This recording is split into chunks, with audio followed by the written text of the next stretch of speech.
This week's episode is brought to you by Campaign Refinery, an amazing new email marketing automation tool. Look, in the world of digital marketing, there's a lot to keep track of. We all know this. As much as we're in love with social media and the power of social conversation here at Social Inc. and on the All About Digital Marketing podcast, we are well aware at just how powerful email marketing can be. Email marketing is not dead. In fact, it's never been more important to help you leverage your presence everywhere else into the one channel that you'll own, regardless of what changes Facebook, Twitter, or any other platform makes in the future. I've known the founder, Travis Ketchum, for years, and he's been a past guest on the podcast, episode 15 if you want to listen to it. I've personally used his other products before, and they've been fantastic. The amount of thought that he's put into each and every one of what he's created has been incredible. I'd highly encourage you to try their free 14-day trial at campaignrefinery.com to see what world-class email marketing automation can do for you and your business. Massive thank you to Travis and Campaign Refinery for their support of the All About Digital Marketing show. Welcome to the All About Digital Marketing podcast. The show all about digital marketing. Digital marketing. Digital marketing. Digital marketing. Brought to you by Social Inc., a digital marketing agency specializing in social media and content marketing for brave brands and forward-thinking SMEs. I'm your host, Chris Bruno, and as always, we're here to bring you the most actionable tips, tricks, tools, and insights to help you achieve more when it comes to your digital marketing. Subscribe to the show and be sure to share with a friend if you found something useful or interesting. You can find all the show notes and more information on www.allaboutdigitalmarketing.co.uk.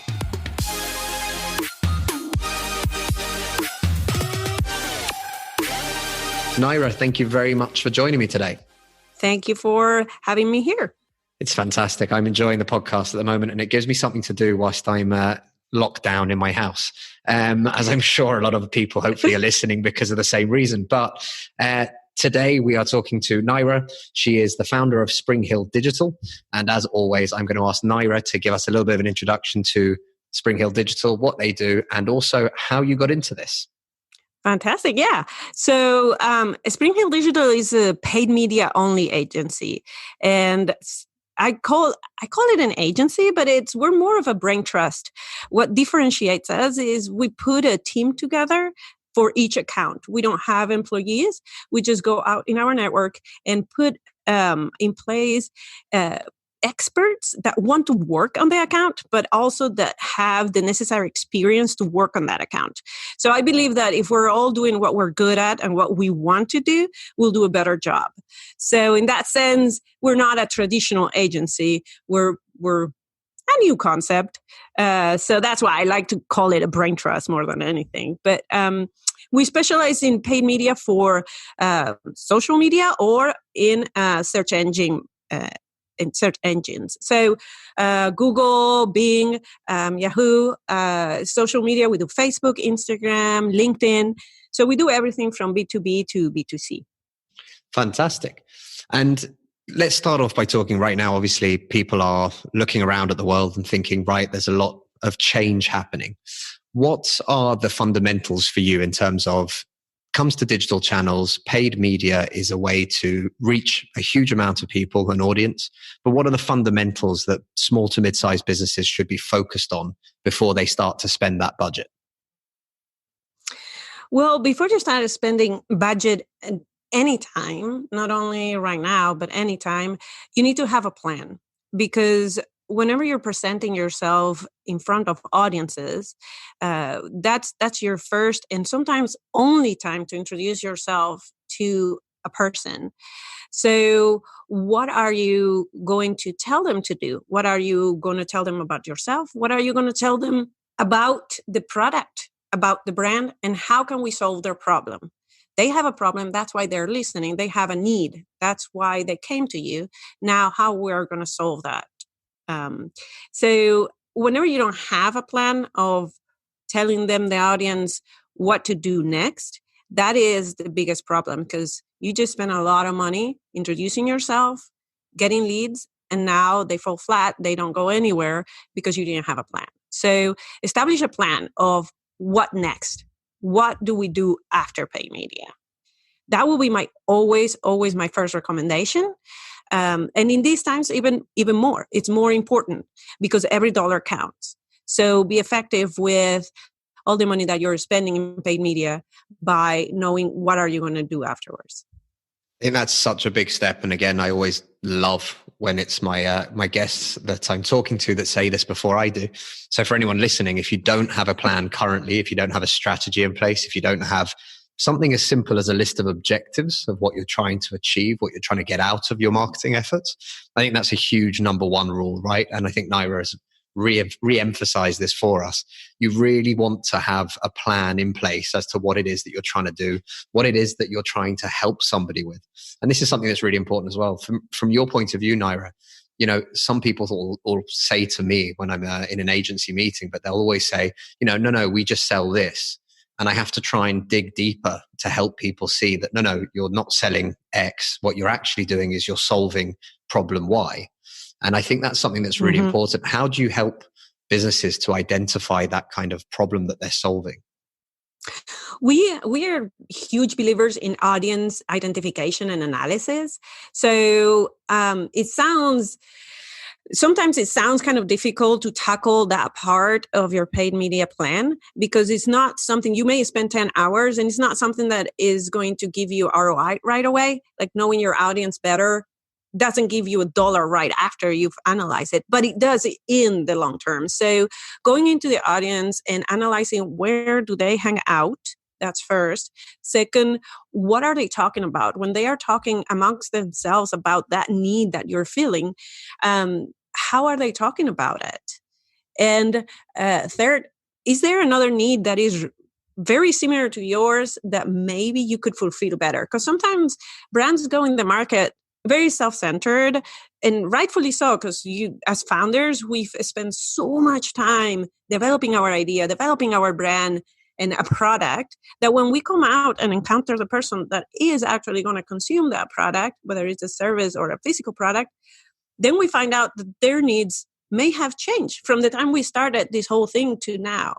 Or we saw ourselves as a target audience, and when we come out into the marketplace, we see that actually there's just a few of us and there's a lot of very similar people, but we haven't addressed their needs.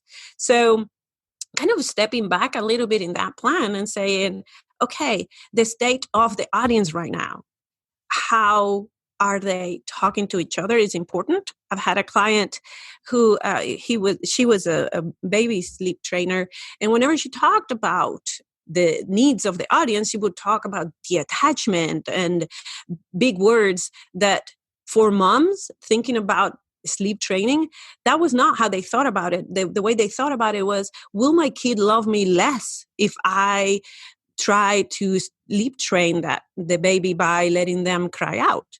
So that's, will they love me less is the same of, will they be attached or detached to me? But the conversation at the brand level was happening a way technical, and at the audience level was happening in a more colloquial way. So whenever we bring the brand right into that conversation, they have to have the same language. So that's one of the things that you learn by looking at audience interact with each other in the places where they like to hang out. This is something that's really important as well. And it's what you mentioned. So as founders, and we can be guilty of this, I can be guilty of this, and I'm sure you might admit that you have been as well. But we get so focused on the product based on what we think we're building and what we think the problem is that we're solving, that we sometimes forget to actually go out there and see what other people actually do want and what the audience really is looking for. And again, like you said, where they hang out, what they talk about, how they talk about it, so that you understand how to position yourself. What are some of the ways that you guys do that in terms of obviously the research element? But if you had to talk to a small to mid-sized company, you know, a lot of companies don't necessarily have the budget to outsource that or to pay a service to do that. But what are some of the ways that small businesses can actually do that initial research to really understand their audience? Yeah, that's a great question. So there are several ways, and some involve more time than money. But you can go to the channels where you think your audience is hanging out. Go to those groups of people that are your target audience, and they may gather to talk about their needs. So in the example that I just said, go to moms groups, go to toddlers groups, go to read the books that they're reading. Go to Amazon. People love to talk about their opinions, and especially when reviewing products. So if you go to Amazon and review books that moms are reading or that your potential customer is reading, the reviews back will actually tell you if the books met their needs, or if they're lacking on talking about a certain topic, or so just follow them. And so that always obviously involves time. Another way that we have done this is in a fun way with the small budgets. We do polls, which can be organic, but they are new to paid media, where you can actually have ads that reach a lot of people, and you ask them a question. And sometimes it's a simple question as yes, no, black or white. So we have a client that actually they have fashion for plus size models, and plus size audiences, and they have plus size models. So what we did for them was, okay, let's see if we're styling the clothing how the brand wants it or how the audience wants it. So we put two same dresses, but we style them differently, and ask the audience, how do you prefer it, with or without a belt? And the audience overwhelmingly preferred it with the belt, which was not how the brand was actually promoting such dress. So here we learned something. And so we use the polls as a way of asking the audience themselves. And sometimes that's scary. Comments are scary, answers are scary, that you're going to find that you're missing the mark, which is actually a good learning. Learn it soon rather than later. And of negative comments, people are very afraid of putting themselves out there. But that's the only way. Starting a conversation is the only way that you're going to be able to find out what they need, what the audience needs. I think that's awesome. And I think, again, it's the experimentation factor. Yeah. So for me, everything we do, right, is an experiment. I can pull on knowledge and experience. I started in 2008. Well, I started this agency in 2008. We have a wealth of knowledge. We've got a team of 6 people that are fantastic, that have got a huge amount of knowledge as well and experience.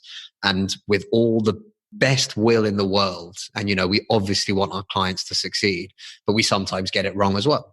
Everything that we do is a test, and we explain that very clearly. But doing something as simple as, like you just said, by showing 2 options and saying with or without, you're going to get that feedback, and you're going to see what the majority of people actually like and what they actually respond to, as opposed to just what you think. And that's a huge bonus, right? When you're going to the marketplace afterwards, being able to change those promotions or being able to change that paid media to be able to show what the majority of people actually relate to is going to have a better impact on sales or revenue or anything else afterwards. And I'm sure that was the case for you guys and the dress with or without the belt, right? Yeah. It is. It can teach you so much. And let me tell you, those Instagram polls can be very effective and very low cost, because the CPMs are much lower than on Facebook. So these in particular were Instagram posts. So try it out. Everything, it's like you said, it's an experiment, but it's a guesstimate. That's what I like to call it. So you are experimenting, but with knowledge behind it. You know why we're doing the things that we're doing. So it's not spaghetti to the wall. Whenever I worked, I'm going to go back a little bit. Whenever I started in advertising, I started in direct to consumer, which, Chris, this is a fancy way of calling infomercials, direct to consumer TV advertising. But we used to get calls and orders every day. But the most interesting part of it all was whenever we got into the scripts and saw where people were dropping off in the calls, or what problems were they having to convert. So in digital, we get these instantly. We can see where people are having trouble understanding our message. And so polling them, asking them is a luxury that we have now that we didn't have with TV, but that we have now. And so this is an opportunity. So whenever we're making tests, again, it's an experiment based on our experience on, hey, here is what has worked for similar clients. Here has worked for your industry. Let's see if it works for your brand. Because every brand is different. Even Coke versus Pepsi, their followers are totally different people. They wouldn't cross over because they don't relate to the other brand. There are people that will always cross over because of price, but or availability. But their followers, your followers, are going to be particular to you. So you need to establish that conversation. Plus, Chris, whenever there is always going to be a conversation, always, whether you're part of it or not. So you might as well take advantage of it and be part of it. I think that's a very good bit of advice. And actually, I was talking to a client recently. She's very much in nutrition, and one of the conversations that we were having, obviously, about trying to build up to the target audience personas. And I kind of set off a little bit of homework for her, but it was basically to go onto Reddit and start browsing where people are talking about this particular type of nutrition, how they talk about it, what the things are that they find challenging, the reasons why they do it, trying to understand, what the background to the story is, so that you understand if it's more of an environmental decision, whether it's a health issue, whether it's dieting or weight loss or whatever it might be, but just to get a better understanding. So I completely agree with you. Going out there to try and understand that audience is paramount for me anyway. And I also wanted to double back on something else you said before, but negative reviews and negative feedback. And I can't remember, I might get this wrong, but I think it was Briona from Design Wizard who was on the show a fair few episodes ago, but she talked about it and she said, my favorite thing is to receive negative feedback. She goes, because, if you get positive feedback, it's someone who loves you. That's great. It's done and dusted, right? You want to keep serving them, keep them happy. But if you get neutral feedback or just people don't really care, it's very hard to shift that needle. But actually, negative feedback dealt with in the right way is quite a thing that you can take from negative to a positive. And actually, sometimes it can be very simple. Sometimes it's people just want a certain thing fixed or a certain issue helped with, or they just want to feel cared about, right? So they're voicing out their opinion that they didn't enjoy something because of X or Y. And if you can fix X or Y for them, you can turn that person from someone who gave you a bad review and actually turn them into someone who now rants and raves about how amazing your customer service was. And I think that's something that's really important. Too many people are scared of the negative feedback and almost will block any type of feedback because they don't realize how useful it is or how powerful it can be for your business, right? Exactly. And it is also a time to educate audiences. A lot of negative feedback may be because they don't understand your product or service, or they don't understand what you stand for. So it is an opportunity. It is a scary opportunity, but it's an opportunity. I'm not going to discount the fact that we all are very much afraid of negative comments. But again, it is the time to see why is the negative comment there and just dig a little bit further, because people with negative comments, not everybody actually will comment. They will just have the negative feedback in their head and not say it. And so for every one that you see, there might be 5 behind that think the same thing but didn't say anything. So I agree with your guest in the sense of the only thing worse than negative feedback is actually not feedback at all. And that is whenever we set up to do these polls and these kind of questions the audience for their feedback, actually the brands I work with are more afraid of silence. They're very, very afraid of silence. Like, what if we ask a question and nobody answers? That is very real as well. So it normally doesn't happen. Whenever you ask a question to your audience that is relevant, that is the key, that is relevant, then the answer will come and deliver. So, but yeah, I have a client right now that has a product that is a little bit controversial and there is very strong emotions for and against. So whenever we run ads, with the ability to comment on the ads, because people sometimes don't even know that those are not organic posts. They're just a sponsor post. And they comment the same as if it was organic. So every time that we run it, we have a strong feelings voiced in our ads. So I always prepare the brand like, this is going to happen. Let's have a plan on how you're going to answer and what are the topics. Let's make a point to write down what are the topics that continue to come up, and that we will use it to develop the content for the next round of ads, because obviously this round is an exploration. The next one, we're going to help them. We're going to help them solve whatever it is that is making them have a negative opinion about this product or service. So use it as a planning tool for next content. I think that's a great idea. And to be honest, it's something that we kind of, basically with clients that we work with, we find that there's a lot of people that end up going so vanilla that actually they don't end up actually having anyone, because people don't really care enough, right? You can't find that connection with a brand that doesn't really stand for anything. And if you have a product that is a little bit controversial, or it divides opinions like you're talking about, it can actually be an amazing blessing, right? Because even if it's good or versus bad, or yes versus no, it starts a conversation. And the yeses will be becoming your brand ambassadors for you as to why it's good, why it's better, why it's a valuable product, why it should be there, or anything else. And the no's, and not so much on paid media, but it helps you with all your organic side of things as well. But it just fuels that conversation, right? Whether it's yes, no, and it keeps going back and forth or not. But you've got a huge amount more engagement on what you're doing and what you're offering than the person who's just trying to be so vanilla that it doesn't really, it doesn't upset anybody and it doesn't please anybody at the same time, if that makes sense.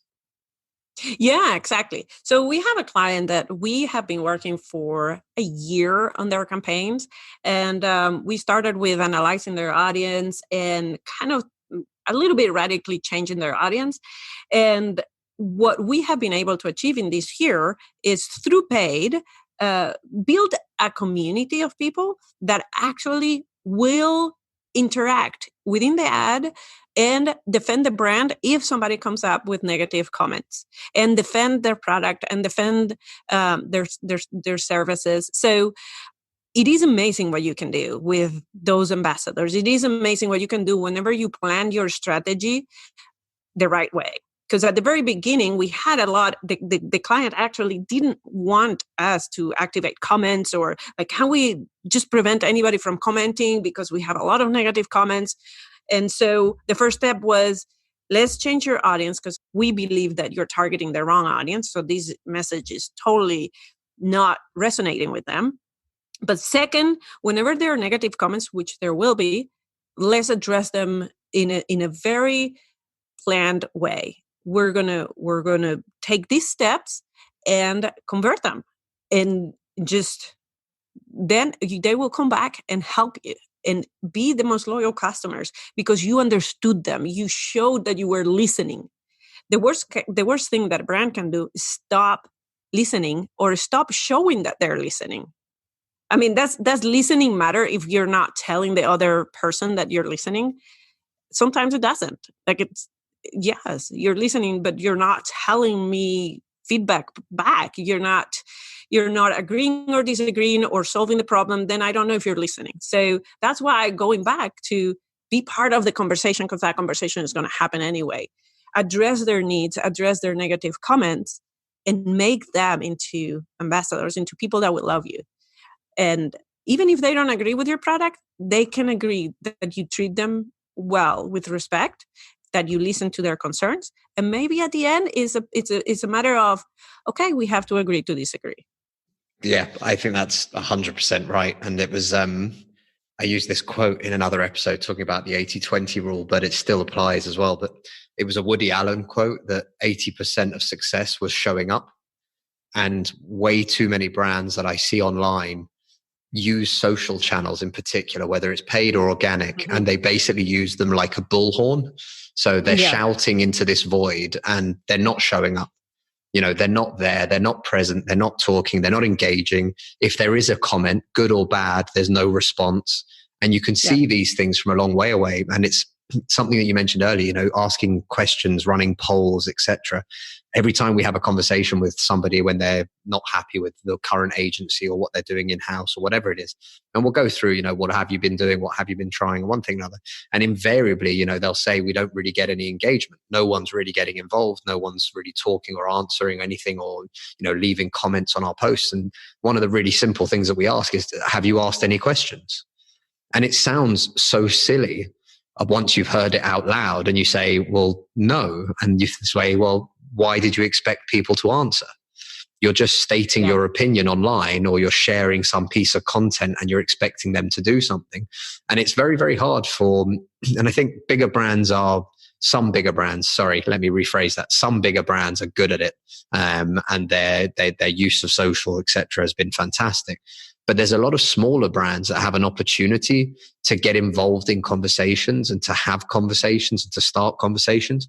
And that really, they don't show up. They're not on these platforms in a way to have this. And it's something that we push really hard for, putting the social back into social media. We've forgotten about the social part and we just focus on the media. Yeah, I did a great video. I threw it up online, but I didn't get any comments or I didn't get any audience liking it or anything else. And it's hard for people to realize that, if you don't give somebody a reason to get involved in the conversation, the chances are they won't. Simple, right? Yeah. Way too many brands, and especially small businesses, they think that you build it and they will come. And that's not how it works. Not anymore. It used to be when there was nobody in Facebook and you were the only advertiser doing it, then maybe it will work. But now there's a process, and that's why we take clients towards a process of, let's think about how an audience member can go from not knowing you, not knowing they have a need, to knowing they have a need and actually now knowing that you can solve that need, that you can satisfy that need. So this is a journey. It's a journey, whether you want to call it the funnel, the customer journey, you can call it whatever you want, but it is a step by step. It's not put an ad up there and start selling just a one way, like, here's my product, buy it. You don't go into a bar and find a pretty person and just say, hey, can I marry you? Let's go marry. You don't. That's not how it works. You go, you introduce yourself, you see if you guys have something in common. But way too many brands think that just by showing up, they're owed some sort of loyalty from an audience that they may not know. I've used the exact same analogy on various times, even on this podcast as well. But it is that idea of dating, because this is exactly what you're doing online. And it's the social element that, for me, it really upsets me when I see that brands are forgetting it and they're not really doing it. But exactly what you said, you don't walk up to someone and go, me, you, married, 2 kids, a house and a dog. Let's go now. And you basically, they would call the police on you straight away. But when brands do it online, they think that's what it is, right? Here you go. There's my advert. Buy this, sign up now, get this, or whatever it is. And you're sitting there going, okay, cool. But what about the conversation? What about the chatting? What about the flirting? What about, all that elements that are so important for us as human beings? Yeah. And we seem to have just lost them all online by just banging out this stuff for the sake of it. And it has no real relevance to the person. And you just kind of, it upsets me a little bit when I see it happen on brands, and you really want to help and stuff, but I think it's something, like you said, it's a journey. You really have to want to take it, right? You can't force somebody down this route. And it's something that we say a lot as well. You're better off with one channel that you love and that you want to invest time in, if you're doing it in-house, than you are to be on every channel and fail and never show up, and you don't like it, so you don't get involved in conversations and you're not talking to people in a nice way, and therefore you'll get no results from it at the end of the day anyway. Exactly. And I think what you're saying is just, it applies for organic, and people kind of get it for organic, but they don't get it for paid.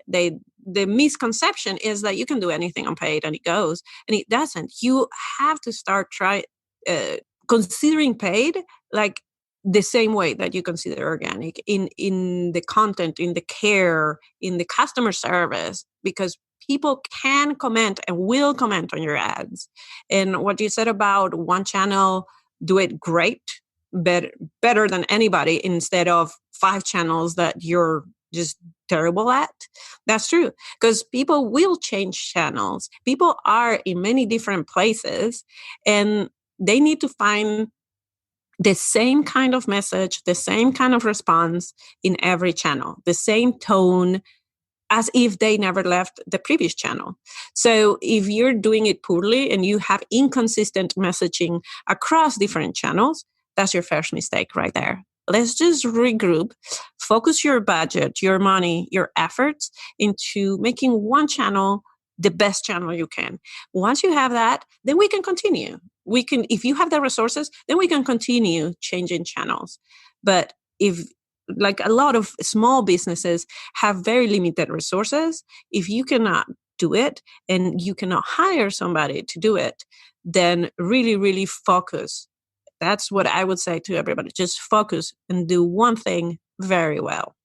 Couldn't agree more. So anyone listening, don't spread a very thin budget across lots of different places and channels. And especially if you've got very thin resources, and I say resources, not in terms of money, but even in terms of time.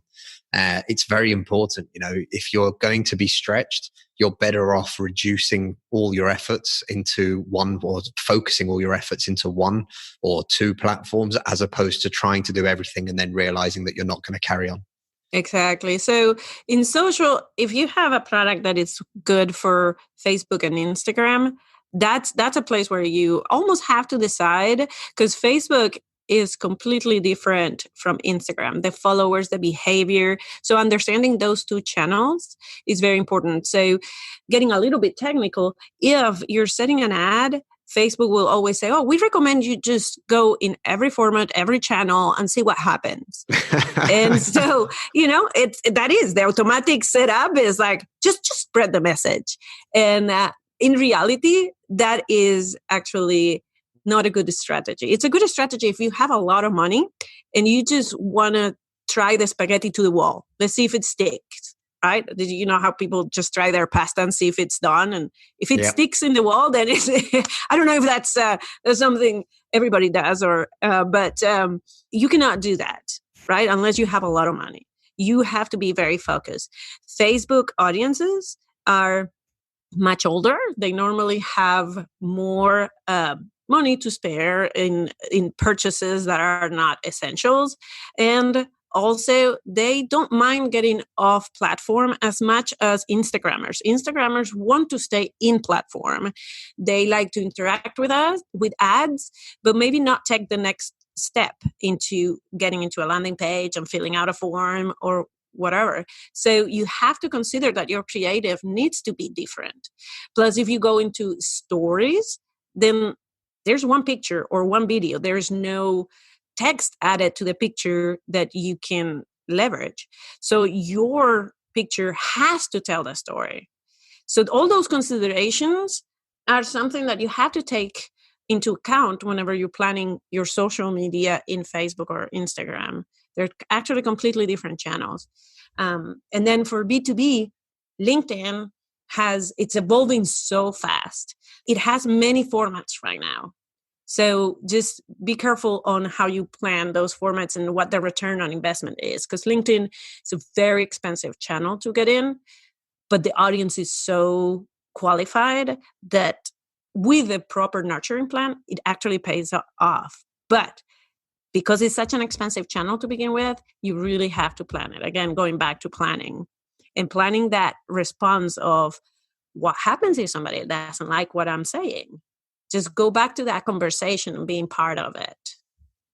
I think that's a great piece of advice. And I think that's the biggest thing there. Again, you know, the plan, the strategy, what you're trying to achieve. And also, I had a conversation, I think it was last week, and somebody very much sort of banging the drum of, you know, if you think positive and you plan for the best and everything else. And I agreed with everything they said, except for the fact that I said, and I try my best to be as positive as I can be. I'm constantly looking for new opportunities, not just for me, for my clients, different ways, different things, different products, doesn't matter. Anything that I can do to help people. But at the same time, I also plan for the worst case. And it sounds silly, but even in these sort of things, plan what your response will be. If you know you've had negative feedback in the past, what sort of feedback did you have? Plan some responses. How are you going to take this? How are you going to respond to this? What sort of a voice is your brand going to take? The one thing that you must never do is start getting angry and start shouting back at people in caps locks when you're replying to any feedback. But, understanding whether or not you're going to be a bit fun or you're going to be jokey with it. Are you going to be, very formal or very corporate, depending on what sort of brand tone of voice you have? But actually having some of these things set up in before you actually start in your plan is a huge asset to have when it actually then happens, because you're not then panicking. You're not reacting on the spot, doing something silly. You can go back to your original plan and say, this is how we agreed that we would respond to this sort of negative comment. Yeah, no, absolutely. I agree with you 100%, 120%. So, 120. I've never had 120 yet, so I'm happy. That's a win for me. I'm taking it. Okay, so in terms of, we're talking about small businesses, we're looking at small to mid-sized businesses, really. What would you say are the best channels and why, or for who, in terms of that? So I know that's a hard one, and I get the whole B2B, B2C, and I think the audience has heard this quite a few times. Obviously, B2B, much better focus on LinkedIn. But in terms of the platforms, and especially when you are starting out or you've got very limited resources and budgets, what would be your recommendations in terms of a platform choice and why? So the first thing that I would actually look at is what the offer they have. What offer they have. So depending on the offer and the intention behind the audience query, then that's what we're going to look at first. And I say that because Google ads or Bing ads or any search engine marketing related, it's based on intention. So that's where people are actually looking for, let's say, snow tires. You don't know who is looking for snow tires. You don't know why. You just know that they type that in. So there is an intention there. So that channel is very good for making conversions. So it's not so much about brand awareness. Audiences are there for one reason only. That is to get information about snow tires. So if you have a good offer that is a coupon or a very specific checklist, whether it's B2C or B2B, if you have a good actionable offer, then actually I will go with search engine marketing. I will go with the Google ads and the Bings. Now, if you have a brand awareness campaign, if you want to spread the word, if you have a longer customer journey where an offer right now is not to convert, is just to start the conversation, then social paid media is a very good place to start, because you know who you're talking to. You do not know if it's the right time for snow tires or not, but you know you're talking to people that have a car, that live near a mountain, that maybe live in places where there is high snow, So that is something that you know. It may be the summer and they don't need snow tires, but if you're starting the conversation about snow tires now with the right people, whenever it comes the time to get those snow tires, they're going to come to you because they already have a familiarity with your brand. They already know you. So they will come back. But see, in one case, it was snow tires now in Google Ads. In paid media, it was snow tires maybe in the future. Let's talk about it. So I actually look at the offer and the kind of product and life cycle that the audience has to go through before I even look whether it's B2B or B2C. Let's talk about you first and their needs of the audience. And then we can talk about the channels. I like it. And so I've got to ask you this as well, because I've had this question or I've had this said to me in agency meetings with clients. When people start talking about the ROI and wanting to find those quick wins. Now, this is something that I I never enjoy this part of the conversation because it involves far too much education on the basis of, I don't know what else you've read online in terms of, buy this funnel and I guarantee you'll make millions whilst you sleep. But again, when it comes to the ROI and when it comes to understanding the investment and the time frames, how is that something that you help people to understand so that they get the fact that this is a journey? We're all learning together. We're trying to optimize to make things better.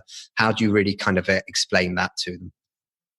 Yeah. So first of all, I try to put myself in their shoes and see, okay, what do they need? What does this client need right now? If they're hurting for leads, if they're hurting for sales, then the conversation is different because this client may be desperate than if they're good, they have resources and they're good about planning and they have the time time to actually design that journey. So they're different kinds of clients. For the clients that need sales right now, that need the leads right now, we actually talk about the low-hanging fruit. We analyze where the low-hanging fruit is and then take them there and say, okay, this is a low-hanging fruit. That means that this is going to dry up and we need to have a long-term plan. But these low-hanging fruit, these people that they're very easy to convert, these will fuel you and help you to plan the future, right? So this ROI is not permanent; it's a band-aid, and then you have to start looking at, well, let's look at your life cycle from lead to sale. Like, how long does it take? And looking back at other maybe things that they have done, what has worked, what has not. So it's not a simple answer of, like you said, buy this funnel and then we'll make you millions while you sleep, but just addressing their needs. Because for the other clients, the ones that have time, that can be really methodical about designing this customer journey. Obviously, we can talk about lifetime value right away and just say, hey, it's going to cost you more. As an example, B2B is, normally the longest life cycle. So we're going to invest now, but whenever these leads convert, they're going to convert at a much higher rate. And we do our we call it backwards paid media calculations, where we start with, okay, your product is, $60,000. So let's start going backwards, like how many leads came from this channel, how many actually converted in the website, how many did click, how many, and then we go back and show the math behind this process, showing them there is a science. There is a process that has to happen. And at any time, we can change the strategy and change the things that we're focusing on. But we do have to have this plan.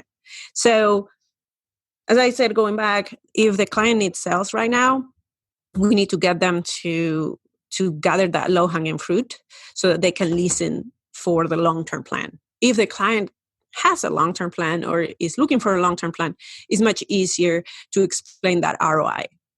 And that's an awesome way of explaining it. And understanding the metrics of the business is so important. And I'm still shocked when I hear freelancers or agencies that are working with people and that have never asked those questions. What is the value of the sale? What is the sales cycle? How long is it? And then asking, well, how did you get your last few leads and where did those leads come from? How did you convert them? How many people did you have to send to a landing page or a product page to then convert? Those are the numbers that really kind of indicate what the key things are. And, we talk to companies sometimes that haven't really taken the time to look at the lifetime value of their clients on average, or they don't really know what the cost per acquisition is, no matter what the medium or the paid channels are that they're using. And I think that's always kind of a scary thing, but I think that's fantastic. Thank you very much, Naira, for helping us to kind of break that down. I'm going to finish up with one question, which is just pure curiosity on my part, but what's your favorite social channel and why? Ooh, I actually really am enjoying Instagram. We have many channels and we experiment with some newer channels as well. But so far, Instagram is delivering very good results. The CPM, the cost per 1,000 impressions, are much lower than on Facebook. The audience is engaging and interacting, and there's so many fun formats that you can do so many different things with the same ad. So that's why I'm enjoying it. But to be honest with you, I do love what I do, and I love every channel, and even their challenges, even the challenges that come with each channel. I enjoy them, but answering your question simply, Instagram, I'm having a blast. And is that true for you personally as well as you, the marketer? Yes. Whenever you have a small business, I don't know if this happens to you, Chris, but whenever you have a small business, you yourself and your company are one almost. Completely agree on that. So yeah, sometimes I have a hard time differentiating myself from my company. I'm like, wait a minute. So I try to obviously be professional and be always very conscious of my clients' needs. But the same that I tell my clients to do with their audience, we try to do with ours. So as you can see, we say here in the United States, you need to eat your own dog food to know how it tastes. So that is what we try to do.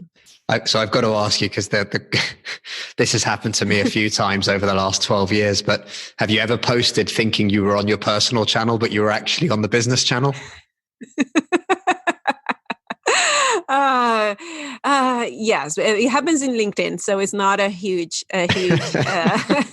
thing. I've seen Twitter.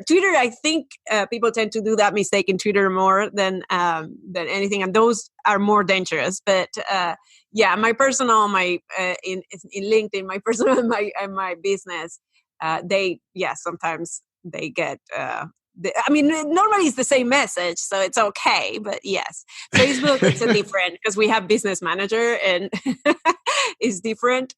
But you can act, you're in your business account. But yes. Yeah, I can remember the days before the Pages app or the Business Manager app side of Facebook, and literally posting thinking that I'd posted as myself, and somebody sort of messaging me afterwards going, why is your company posting about drinks and whatever else? And I was like, wow, okay.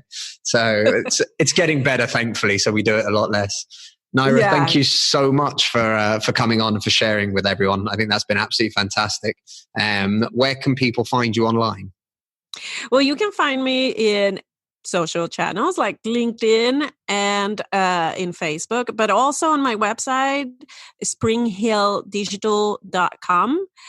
We actually have a blog, and we publish articles. And if you have any questions at all, just write us an email. It's info@springhilldigital.com.